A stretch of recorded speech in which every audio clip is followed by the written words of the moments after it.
people aren't real happy with how that all played out. And I guess if there's anything in Philadelphia that you can do to upset the fan base, it's to give the impression that you're not giving 100%.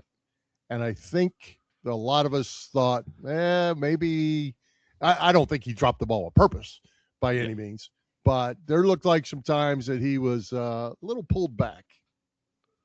Yeah, I mean, he's even talked about it in terms of like throughout the course of the season, where he said, I think to some effect, like it's hard to care. I think he's become so like demoralized and emotionally uninvested because of how this team plays. In part, again, going back to just what he has said, like after that Rams game, where they're super conservative, I would say, in the first half of that game, and then they kind of open it up a bit more.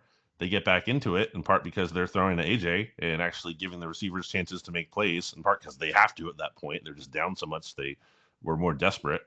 And his takeaway from that is like you got to let your killers go make plays, and therefore I think they go, but they don't stick with that. They instead go back to again being so conservative with this, and I think it's a really frustrating experience for him.